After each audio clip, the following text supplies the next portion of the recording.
Assalamualaikum warahmatullahi wabarakatuh. Saya Alda Francisca, NPM 2017-02-1036 dari kelas Biologi A. Di sini saya akan memberikan informasi mengenai alat-alat laboratorium yang sering digunakan pada praktikum ekologi. Berikut penjelasannya.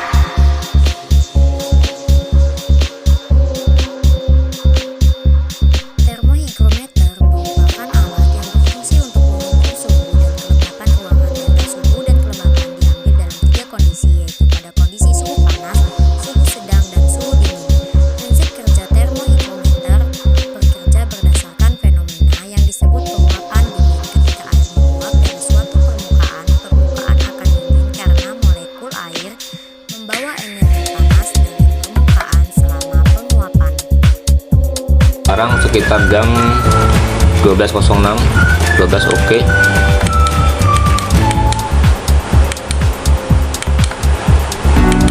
Sebentar. Nah,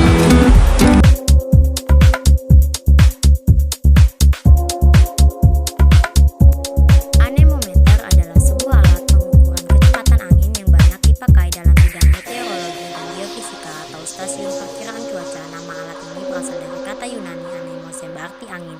Perancangan pertama dari alat ini adalah Leon Battista Alberti pada tahun 1450. Cara kerja anemometer jenis cup counter adalah alat yang digunakan untuk mengukur laju angin dengan 3 buah cup sebagai sensor yang dihubungkan oleh lengan ke counter.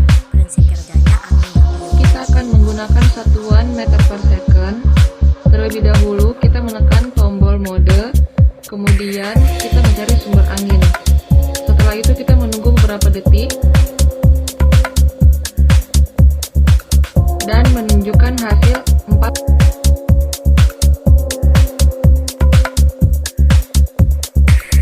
Barometer adalah sebuah alat yang digunakan untuk mengukur tekanan udara. Barometer umum digunakan dalam peramalan cuaca, di mana tekanan udara yang tinggi menandakan cuaca yang bersahabat, sedangkan tekanan udara rendah menandakan kemungkinan badai. Prinsip kerja barometer menggunakan teori fisika, khususnya tentang hukum kontinuitas tekanan dan manometer. Alat tersebut didesain dengan tabung kaca setinggi 84 cm pada bagian pangkal dibiarkan terbuka. Namanya barometer aneroid. Ini alat untuk mengukur tekanan udara juga, ya, satuannya milibar, tapi di sini satuannya hektopascal, ya. Hektopascal, 1 hektopascal itu sama dengan 1 milibar. 1 hektopascal sama dengan 1 milibar. Di sini bagian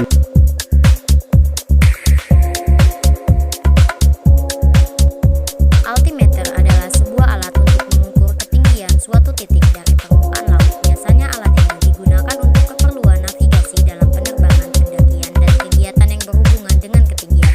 Altimeter bekerja dengan beberapa prinsip: tekanan udara, magnet bumi, bergelombang. Prinsip kerja altimeter yaitu menggunakan gelombang seperti ultrasonik dan inframerah, menggunakan magnet bumi seperti sudut inklinasi, dan menggunakan tekanan udara. Hal ini menjadi prinsip yang sering dipakai dalam Kita lihat skala ketinggiannya. Di sini di daerah FIK ini ketinggiannya yaitu 161 mdpl atau meter di atas permukaan.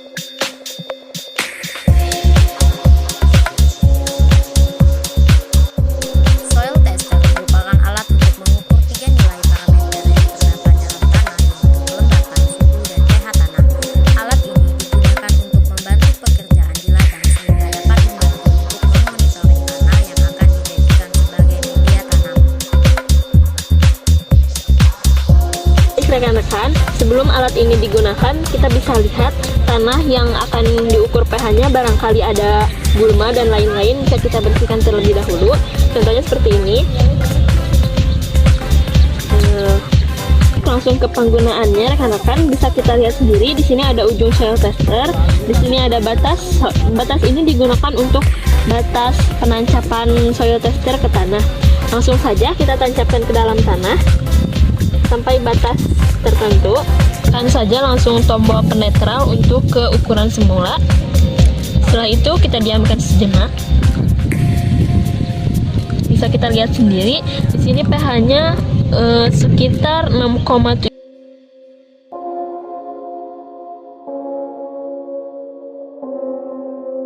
Jaring plankton. Prinsip kerja jaring plankton. Semua jaring plankton berbentuk kerucut dengan mulut rasio panjang 1,3 1:5. Jaring kecil 5-8 inci dan diameter 15-20 inci panjang. Cocok untuk amatir. Fungsi dari jaring plankton ini adalah untuk menangkap betos, yaitu sejenis organisme yang menempel di perairan. Keduanya memiliki tujuan sama, yaitu melihat persebaran plankton baik secara vertikal maupun horizontal. Untuk metode vertikal, plankton net langsung saja diulur dari tempat kita berdiri. Setelah selesai tercuplik, tarik plankton net.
Ini udah 1 menit teman-teman, langsung kita keluarkan saja.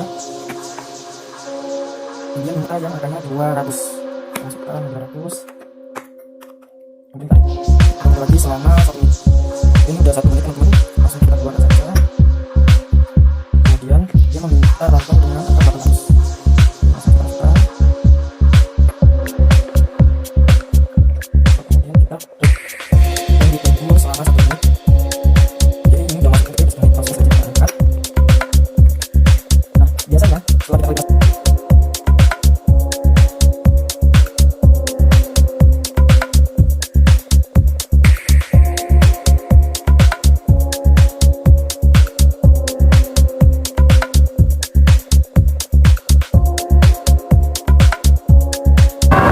validasi kita lihat ini untuk maksimal, kemudian ini untuk minimal.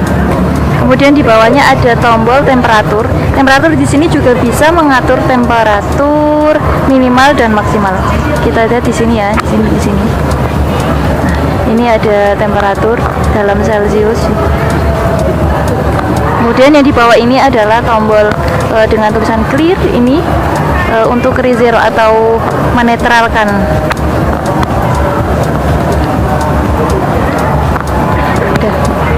Kemudian di sini ada beberapa tombol kecil.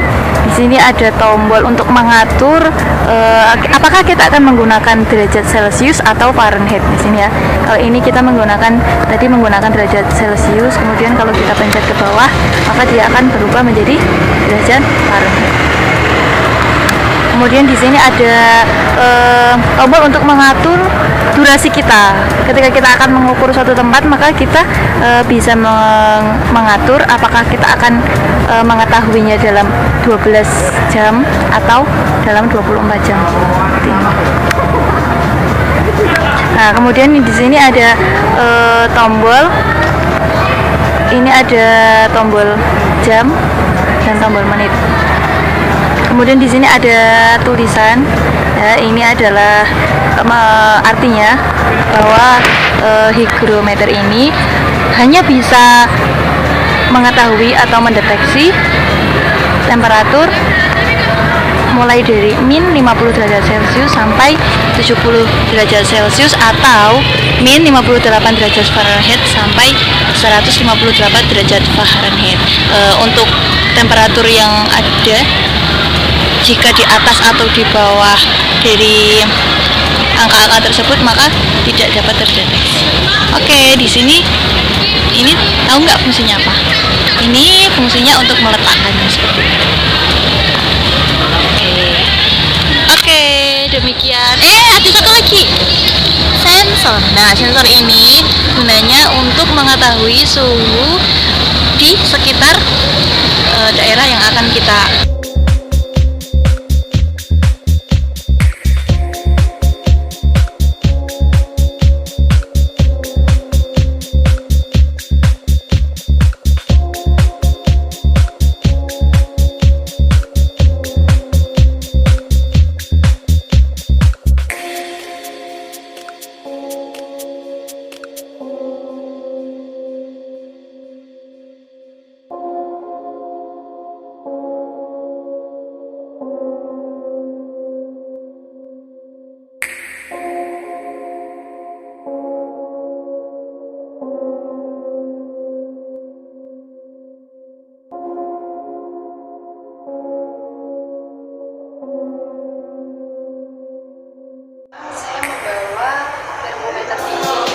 saya akan mempraktikkan bagaimana cara menggunakan termometer dinding.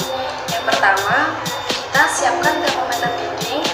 Yang kedua, kan ada pemain. Kita akan kurang lebih 1,5 sampai 2 meter di atas permukaan lantai. Setelah itu, tunggu 10 menit, baru lihatlah termometer.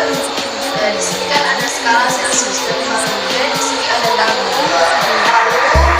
Pada alkohol atau air raksa juga sifatnya begitu. Ketika suhu meningkat, alkohol atau air raksa berada di dalam wadah akan memuai, sehingga panjang kolom alkohol atau air raksa akan bertambah.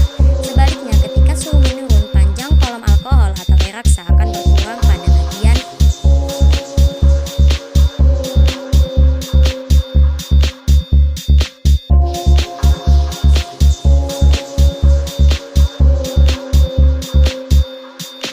prinsip kerja termometer menggunakan prinsip kerja pemuaian. Yang pertama, posisikan kompas dalam posisi rata yang rata air seperti flat, jangan sampai miring. Pada alkohol atau air raksa, kompas. Yang kedua, kita akan mengeluarkan target bibit dalam wadah akan memuai ke arah busanya dari sini, dan target kita adalah itu aja ya, menara airnya.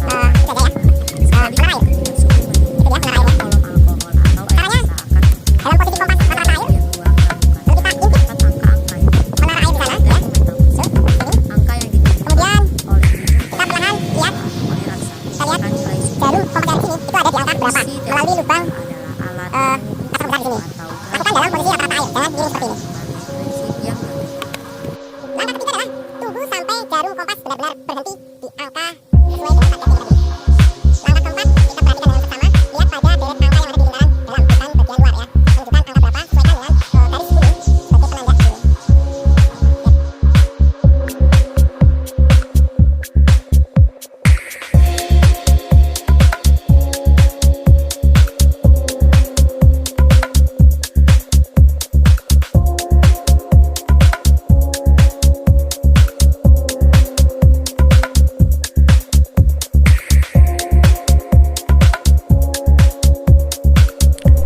Kompas adalah alat navigasi untuk menentukan arah mata angin berupa sebuah panah penunjuk magnetis yang bebas menyelaraskan dirinya dengan medan magnet bumi secara akurat. Kompas memberikan rujukan arah tertentu sehingga sangat membantu dalam bidang navigasi.